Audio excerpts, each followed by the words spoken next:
કેવા કામદારોનું શોષણ જે થઈ રહ્યું છે તેની વાત માટે અમારે અહીં આવવા પડ્યું છે તે ખૂબ જ દુઃખની વાત છે. આદરણીય આનંદભાઈ અહીં આપણા વચ્ચે આવ્યા છે, છેક વાસ્તાના ધારાસભ્ય છે, તો પણ આપણી વાતને વાચા આપવા માટે આવ્યા છે. અહીંના કાંઈ ગયા બધા? 490 રૂપિયા રોજ તમને આપે ને? 490 આપે કે વધારે આપે? અમારે હમણાં મેં આનંદભાઈ તે પેલા મારી વાત થઈ તો એમ કીધું છે કે 50% ને એમ કે અમે લઈ લેવાના છે ને 50% નથી લેવાના. તો કેટલા જણા આમાં તૈયાર છે? પછી પેલા 50% ને લઈ લીધા પછી એમ નહીં કહેતા કે અમને નહીં લીધા એમ. હું કેવું પાછલા હું કેવું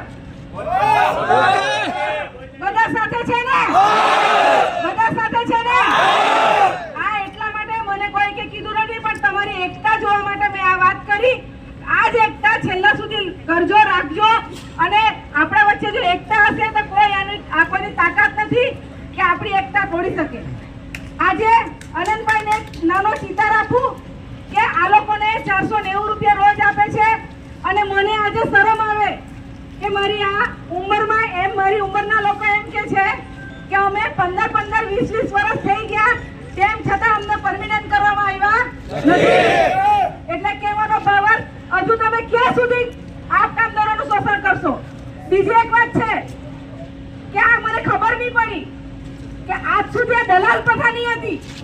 કઈ પ્રથાની હતી? પણ હવે પછી આ દલાલ પ્રથા આવી. એ દલાલો કોણ છે એ તમને ખબર છે કે? દલાલો કોણ છે? કંપનીમાં જે ડાયા થયેલા ને તે લોકો દલાલો, અને તે દલાલો તમારો હક ખાય છે. તમારી મજૂરીના તમે જે મહેનત કરો છો તેમાં તમારા રોજ 500 રૂપિયા હોય કે 600 રૂપિયા હોય, તેમાં એ લોકો પોતાનું 200 રૂપિયા કમિશન લઈને તમને બીજા પૈસા આપે. એવા દલાલો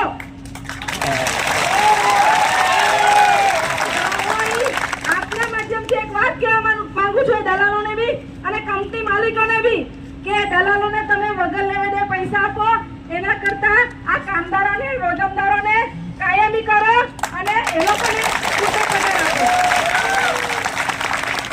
આપણે બધા આનંદભાઈની વાત સાંભળીએ. આ બધું સંગઠન તમે ખૂબ જ સરસ કર્યું છે. હું ભગવાન ઠાકોર, ગુણલાવ વ્યવસાય કેમિકલ લિમિટેડ કંપનીમાં આજે અમે અમારા વિવિધ પડતર વસ્તુઓની કામની માંગણી અને સંસ્થા દ્વારા થતા શોષણ માટે હડતાલનું આયોજન કરેલ છે.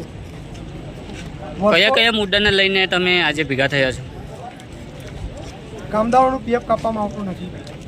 કામદારો છેલ્લા 25 વર્ષથી નોકરી કરે છે એને અને આજની તારીખે નોકરી પર આવેલા એક સરખો પગાર આપવામાં આવે છે.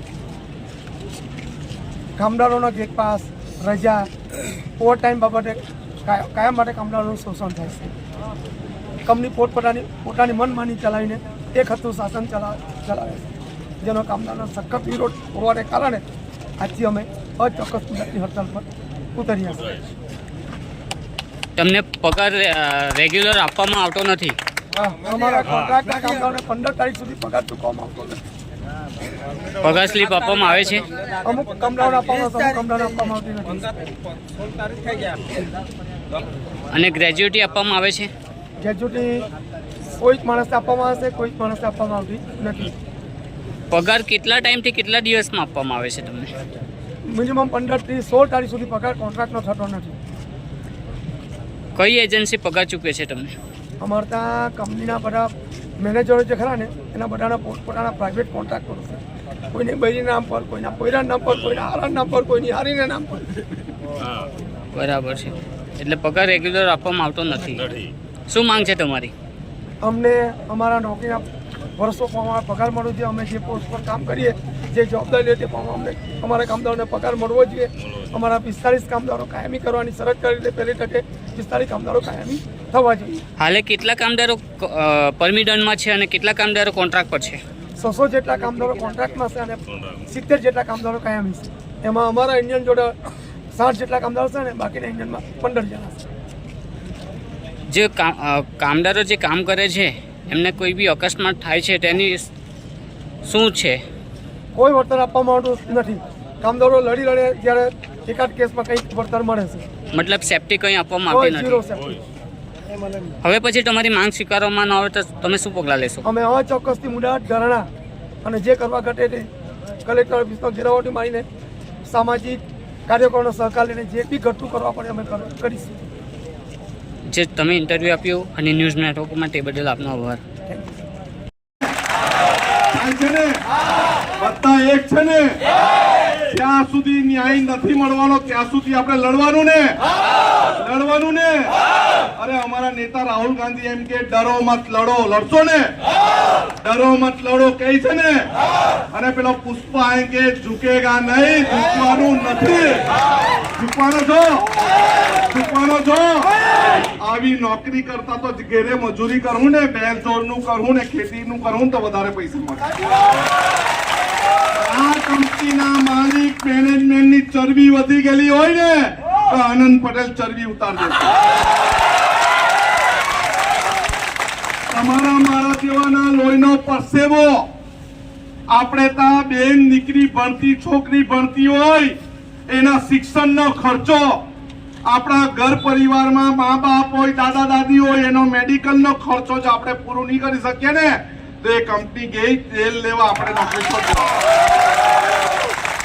પણ અન્યાયના વિરોધમાં ન્યાય મેળવવા માટે જ્યાં સુધી શ્વાસ ચાલે ત્યાં સુધી આપણે અહીંયા બેસવાની, આપણે એટલી ઘોષણા કરવી જ પડશે ને.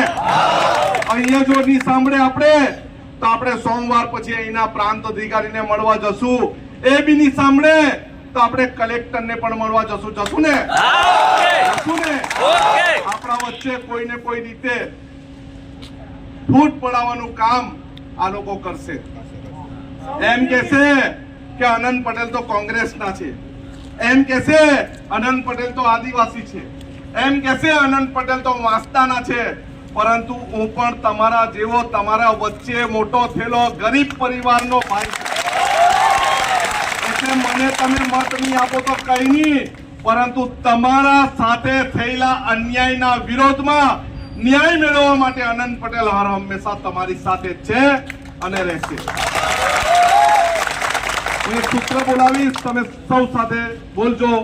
લડેંગે જીતેંગે, લડેંગે લડેંગે લડેંगे और लड़ेंगे और लड़ेंगे.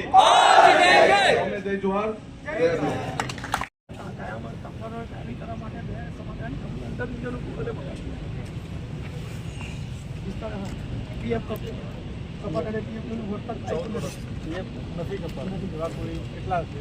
કેટલાનું પીએફ નથી કપાય? 490 લિસ્ટ પીએફ ઓફિસમાં પડેલું, પુરાવા સહિત એનો આધાર કાર્ડ, એની બેંક ડિટેલ અને એનું પૂરું નામ પીએફ ઓફિસ. આ ડેમોસા કંપનીની જ વાત છે.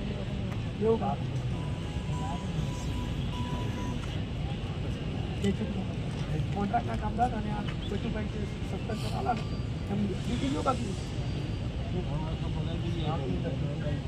નામ બી લખાઈ કેટલા દેવા છે?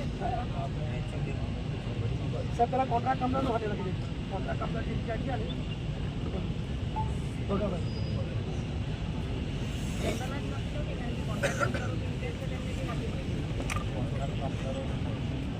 કોન્ટ્રાક્ટ કામદારો 30% ખરા.